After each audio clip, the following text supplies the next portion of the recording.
You need to live like God is always watching. You may have the opportunity to do something bad, or you may have the opportunity to steal some money or snake somebody, but in the end, you're going to pay for that, and the bill will be paid. I think if you do the right thing, in my experience, if you're a person who does the right thing, firm handshake, is on time, doesn't lie to anybody, does what he's supposed to do, is honest with a good heart, is genuinely polite to everyone he meets. If you are that person, you get very far in life. I've yet to meet people who just do all the simple things right, who completely fail at life. But I've met a lot of people who snake or steal some money and they get really rich, then they lose it all, or they get rich and end up a gambling addict or depressed or etc. So you have to just understand that God is always watching. He's going to reward you in the end. That's the first thing. And the second thing I will say is that you are the sum of the 5 people you spend the most time with, and you need to curate your reality. I think the biggest problem with young people today is that they don't curate their realities heavily enough. The people that they want to spend most time with aren't adding any value to their lives, and then they end up wondering why they don't get anywhere. When I tell people that you are the sum of the 5 people you spend the most time with, everyone agrees. They go, yeah, that's probably true. The 5 people you spend the most time with, that's what you're gonna end up like. They say, yeah, that's true. And then they continue to hang around with people who they don't want to be. Why? There has to be a point. There has to be a point where you sit and go, okay, you're my friends, etc., etc. I love you guys. Yeah, we can talk, whatever. But I'm on a different life path. You have to leave some people behind. If you were to come hang out with me and you were in a room with me and my 5 friends, you'd feel self-conscious. You're right. You don't feel with your friends. If you were to come hang around with me and my crew, you would be self-conscious, and that self-consciousness would motivate you, or they would certainly instill the discipline required for you to change. You don't feel self-conscious amongst your peers. That's why you don't change. If you were to get in a room and you're the only person who ain't a fucking monster, you'd want to become a monster. If you walk through life and feel like you have nothing to prove, you're a loser. If you wake up each day and go, I don't owe anybody anything, I don't have to prove anything to anybody, then you are a loser, because you are absolutely not being correct. You must prove yourself to other people. You must prove yourself to your bloodline. You must prove yourself to God. God hates the lazy. He can't stand them. If he gives you all these genetic dispositions and these natural God-given gifts, if you have 2 arms and 2 legs and you can think, and you're not trying your absolute best, that's the reason you're not lucky. He doesn't like you. He likes the people which show him the beauty of his own creation. He likes to give somebody building blocks and them to build something amazing. It's the best thing about being a man. You have to build who you are. God loves to see that. Those people, for some reason, seem to be enormously lucky, right? The person who goes, I don't have to prove anything to God. I don't owe all of my ancestors any effort. You know, for 5,000 years, people were dodging saber-toothed tigers and catching the plague and running from Genghis Khan just for my stupid ass to be born. I don't owe them anything. Don't owe them a thing, because I want to play video games. These people are losers. You should walk through earth with force inside of you. As I walked into this hotel reception, everybody, not because they know who I am, but because as I move, even if it's behind their head, people feel something. It's an energy that comes from brutal competence. That's what happens when a predator walks in a room. You pay attention next time you're in a restaurant. If a man who's truly dangerous walks in, nearly every other man kind of looks up at the same time. You feel it. You need to, or you don't survive. We've evolved with that to live. That's who I am. I couldn't imagine not being that man. I've done that because I've been trying to prove myself to my lineage my entire life. I wake up every day with something to prove. I have hundreds of millions of dollars. I wake up at the more. I'm in fantastic shape, 4 times world champion, fighting the matrix out here by myself, more. I will have to be braver. I must try harder. All I do is prove myself. So when I hear people go, I don't have nothing to prove, then you're a loser. Peasants have never felt like they needed to prove anything, but kings felt like they needed to go and conquer land. Isn't that coincidental that the king, who already had it all, felt like he needed to go to some far-flung land and conquer it and take it and prove he's the king? But the peasants, I don't have to prove nothing to nobody. You're a loser then. You're a dummy. I absolutely and utterly, completely have everything to prove to everybody all of the time. That's who I am. I will prove anything to anybody. If I sit and say X, I will prove it to anyone. I can be checked anytime. And their ancestors who fought saber-toothed tigers or escaped the Mongol hordes or managed to dodge bombs in the Second World War. All the shit they went through just for this cretin to be born. And to look at him, look at who he is, listen to his life story, listen to what he does on a day-to-day basis, and they would feel nothing but shame. Your ancestors did all that struggling to survive, hunting and gathering, avoiding enemies, anything it took, dying at age 30 from a tooth infection, all the crap they went through just for you to be born so you could smoke weed and jack off. That's what your ancestors died for. That's what they worked so hard for. That's who you are. That's the end of your fucking bloodline. Do you feel no shame?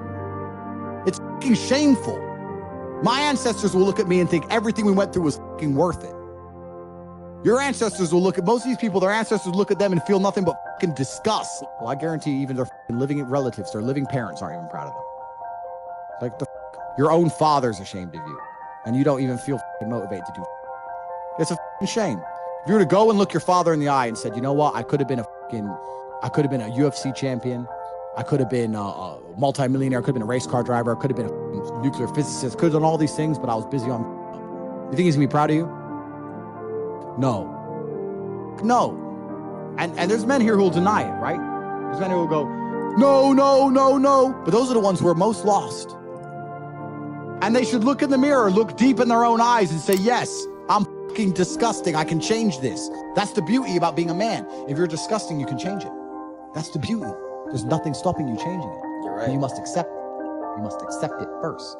Most of these people, what they do is they hang around with other disgusting people, and then they're a little group of disgusting people, and they think, well, I'm not disgusting, everyone's disgusting, and this is normal, and it's normal to be a fucking off. Not in my world, it isn't.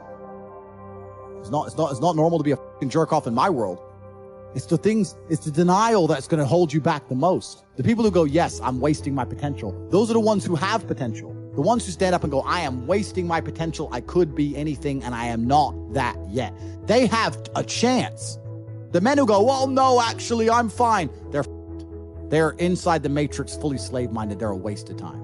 But if you sit there and go, you know what? Yeah, I am wasting my potential. Yes, I can be more than I am. Even if I'm already great, I can be better.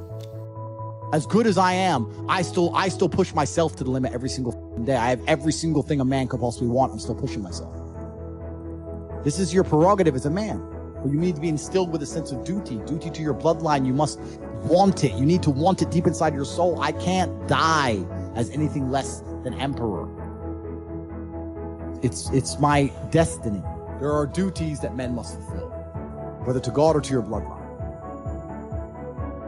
If I feel extremely happy and excited, I'm going to use that as motivation or energy to do amazing things and do good and work hard. If I feel absolutely depressed and distraught, I'm going to use that as endless energy and motivation to do amazing things and work hard. It doesn't matter what you give me. Energy cannot be destroyed. It can only be converted and transferred. It doesn't matter what fuel you give me. If you give me diesel, petrol, kerosene, vodka, it doesn't matter what you put inside of my engine. Hard work is going to come out. Absolutely. That's all I know how to do. Making the best move on the chessboard, regardless of how losing your position is a life philosophy that most will never understand.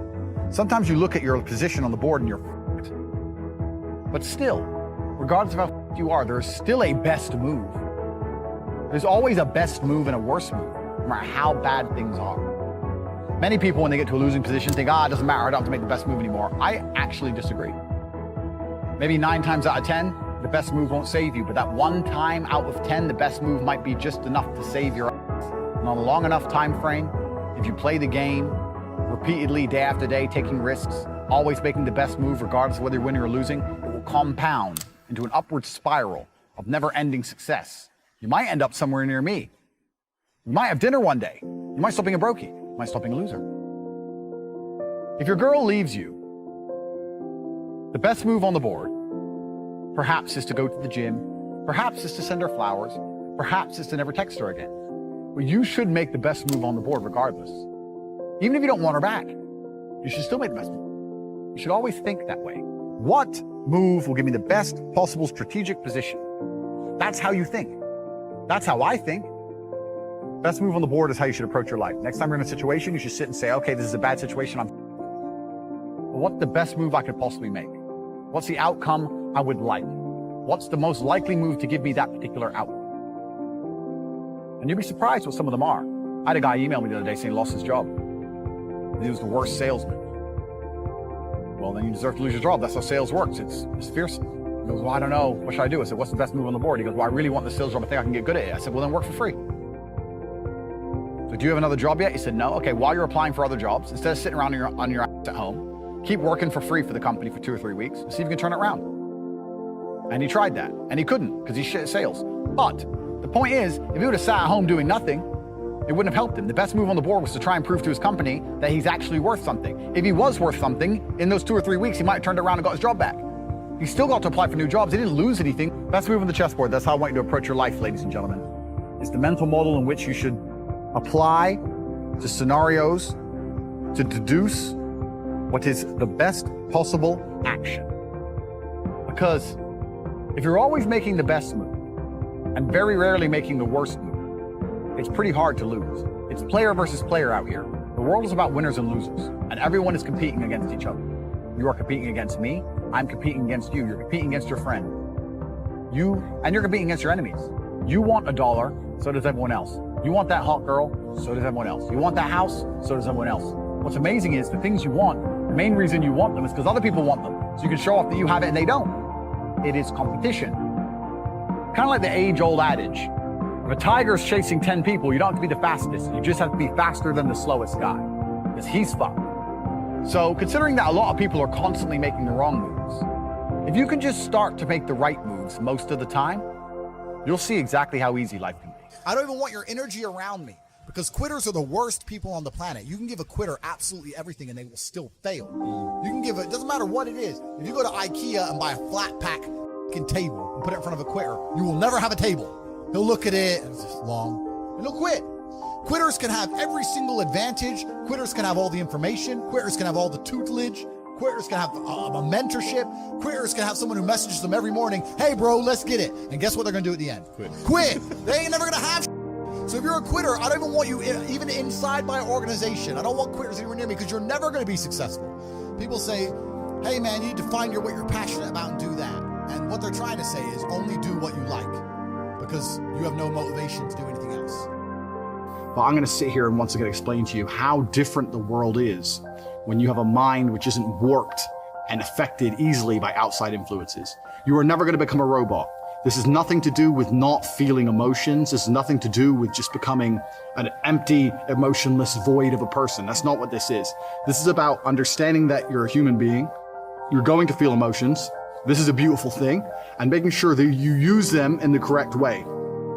A, and B, you do not ever let them stop you doing what you're supposed to do. I say to people often, I haven't felt like going to the gym in 2 years. I'm wearing my gym clothes right now. I just finished training. I haven't felt like training in 2 years. After 10 years of professional fighting, after giving my life to exercise, genuinely, I have not woke up and felt like, oh, I really want to train. I haven't felt that way in a long time. That's why I retired from fighting. But I have still gone and I have still trained regardless of how I feel. So this is one of the tenets, and there's going to be a lot of things you're going to learn, of an iron mindset. It's the ability to not let your feelings affect you, and sometimes to do the complete opposite of how you feel. Because you're not going to very often feel like working hard. You're not going to always feel like doing the right thing. You're not always going to be motivated. The idea that you need to be constantly motivated shows how weak your mindset is. I don't need motivation to go to the gym. I can not want to go with every fiber of my being, and I will still be there, because I use my cerebral ability, I use my mind, and I logically decide what I'm going to do with my day, regardless of how I feel, regardless of whether I'm motivated or not. Because that's all life is, and that's all the world is. Life is just getting things done, doing the right things, doing the important things, making sure they're done efficiently and thoroughly so that you live the best possible life. It's as simple as that. It's not particularly complicated. I'm not going to be, and I don't want to be one of those guys who's like motivation, inspirational. I've never been one of them people. I don't believe in motivation, inspiration. I don't believe in that crap. I don't believe that you need motivation to get things done. I'm not going to sit here and just talk a whole bunch of motivational things to make you feel good. What I'm going to do is I'm going to tell you the things I always did that allowed me to put together the mindset I currently have. So, if you look at any story, literally any story with a hero in it, they all have one thing in common. And that thing is that there's always a villain. You cannot have a hero without a villain. It doesn't matter. You can think of any superhero, any comic book, any book you can think of, any movie, there's always a good guy and there's a bad guy. So for the good guy to exist, there has to be a bad guy. There's no other way for the duality of the universe to continue without this basic tenet. So you want to be the good guy in your story. You want, and in every, I've said this before actually, as a man, life is going to be difficult. It's more difficult than being a woman. It's more difficult than anything else. So it's very easy to see yourself. Life is actually easier as a whole if you see yourself as a hero. Because in every single hero story, the hero suffers. He has a hard time. And if you understand that you're suffering because you're a hero, then the suffering begins to make sense.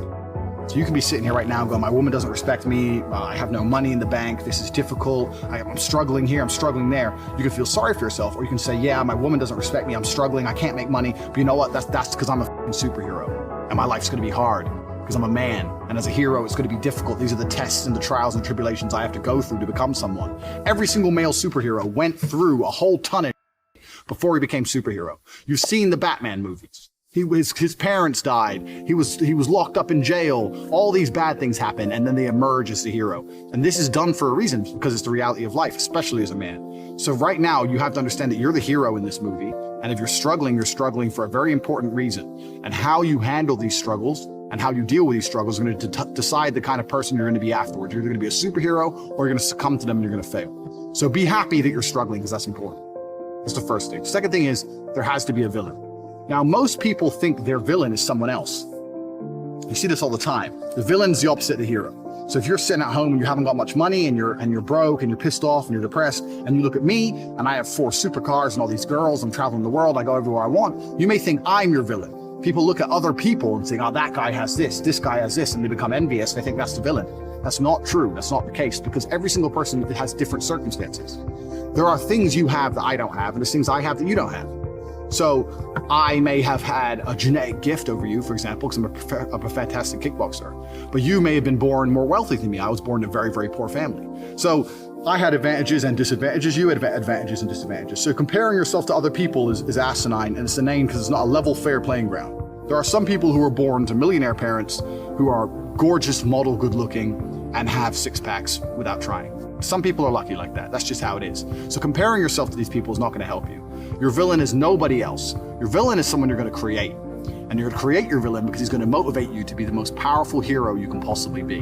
So you're going to create your villain. And this is the task for the first week. This is a 6-week training course.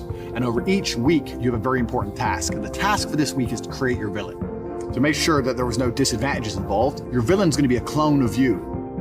But what your villain's going to have is he's going to have some things you don't have.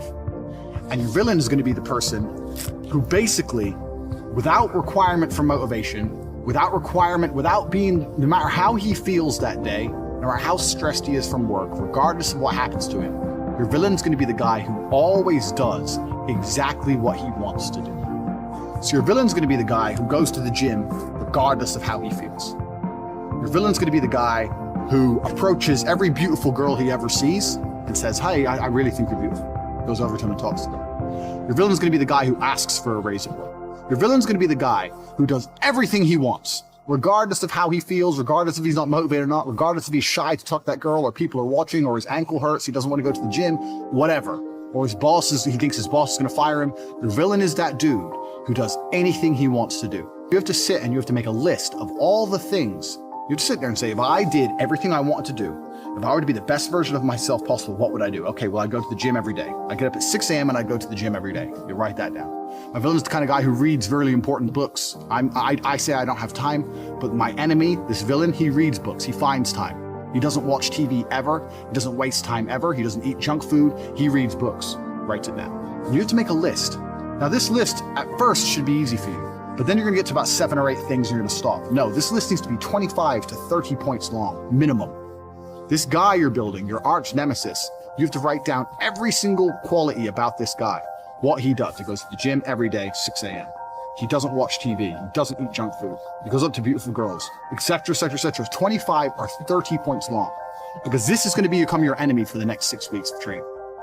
You want to become a hero, you need someone to battle against. This is who you're battling against. You're battling against a better version of yourself, a version of yourself that doesn't succumb to how he feels, but does what he's supposed to do anyway. So this is who your villain's going to be. And when you're writing down this list, all the qualities your villain has, imagine what this person looks like. You have to put genuine effort into this. You have to imagine what he looks like, imagine how he walks, imagine how he talks, imagine what people think when they see him. Imagine how different you would be if you had been going to the gym every single day for an hour and a half, every single day for the last 2, 3, 4 years. Imagine it. Imagine how differently people would look at you. Imagine how differently females would treat you if you were jacked like that guy would be. You have to sit and you have to put down all these qualities, and then once the qualities are there, 25 or 30 minimum, then you have to imagine what kind of person this is. You have to imagine what he looks like, what he talks like, what he thinks like. Imagine how he views the world, because this is who you're going to be battling against. So you have to put genuine effort into constructing this person and understanding this person. The reason I'm saying do this is because this is what motivates me every single day. When I was training for a fight, the reason I'd always go train is because I knew my enemy was training. But when I stopped fighting professionally, I thought, well, what enemy do I have? And I realized I had to create my own. So when I don't feel like going to the gym, I imagine I've built my own enemy. I won't even list all the things that my enemy has. He has a whole bunch of shit I don't have. And he would be an nearly impossible person to beat. But when I sit and I don't feel like going to the gym, I know my enemy's training because he trains no matter what, regardless of how he feels, regardless if he's pissed off or if there's traffic or it's raining or he's tired. My enemy trains. When I see a girl and she's beautiful, but all her friends are there and I'm afraid they're gonna laugh at me, my enemy wouldn't give a f***. He'd go over there anyway. That's who he is. He's a man. So when I understood who I was truly battling against, then you have two choices. You either rise up to try and take him on, or you become a little pussy. You have the choice. Do I want to lose to this man I've created and I've built? Do I want to lose to him, or do I want to beat him or compete with him? And you have to make a choice, and you sit there and go, well, I know that the person I created in my mind, my arch nemesis, would go over there and he'd talk to all the girls. And he'd f*** two of them, let alone one. This is an extremely important facet. And for the next 6 weeks, we're going to be doing lots of things that are going to revert back to the enemy that you've created. So you have to put genuine effort into putting together this person. You have to imagine everything about them from start to finish. You have to imagine standing next to them. If you were standing next to this guy right now with no shirt on, who would girls want to, who would people respect? And the crazy thing about all of this is that this person is you. This person is you. It's just you with a little bit of a different path or a different take on life. It's you who's the person who does whatever he's supposed to do regardless of how he feels. It's you with an iron mind. This is the exact point. The reason creating this enemy is so important, and the reason viewing him and seeing how he sees the world and understanding how important and powerful this person is important, is because that person is you. That person is you who does what he's supposed to do without fail. That's all it is. And when you truly, truly put this person together and you truly, truly understand it, and you find out what you could be and you find out what you're battling against, you're going to become far more difficult to demotivate. It's going to be much harder for someone to say to you, don't go to the gym, because you're going to know, well, my enemy, this guy, give him a name, whatever. This dude's going to the gym. That's why he looks how he looks. And that's who I'm being compared to. So I have to go to the gym. Oh yeah, but I'm tired. Well, you don't go then. My training partner doesn't want to go. Fine, you don't go. I am going. I'm not the guy who's going to let this man beat me. And you have to start comparing yourself to this guy in every single facet. I still do it to this day. I compare my bank balance to this guy's and he's killing me. I compare my body to this guy's, he's killing me. I compare so many things about myself. You guys may look at me and go, oh, Tate, millionaire, girls, this, that, that. I'm still comparing myself to this person I've created. And I know that I'm losing. And that's what drives me forward. That's why I don't miss the gym. That's how I find a way to make money. That's how I do whatever it takes to succeed, because I know who I'm battling against. Most of you guys have no enemy. You have no enemy. Or you have an enemy which is somebody else. You're looking at Justin Bieber or Drake or something. That's not going to motivate you. That's pointless. It's not going to help you. Or you have no enemy at all. You have a support structure around you and you have people who say, oh, you're great just the way you are. You're beautiful just the way you are. And you're sitting there and living in your little comfort zone, you little bitch. Put this enemy together from start to finish. And when you truly put this list together, you truly create this person and truly understand that it could be you, it's going to be far more difficult to stop you doing what you need to do in the future. You can give a quitter absolutely everything and they will still fail. You can give it, doesn't matter what it is. If you go to IKEA and buy a flat pack table and put it in front of a quitter, you will never have a table. He'll look at it, it's just long, and he'll quit. Quitters can have every single advantage. Quitters can have all the information. Quitters can have all the tutelage. Quitters can have a mentorship. Quitters can have someone who messages them every morning, hey bro, let's get it. And guess what they're gonna do at the end? Quit. They ain't never gonna have.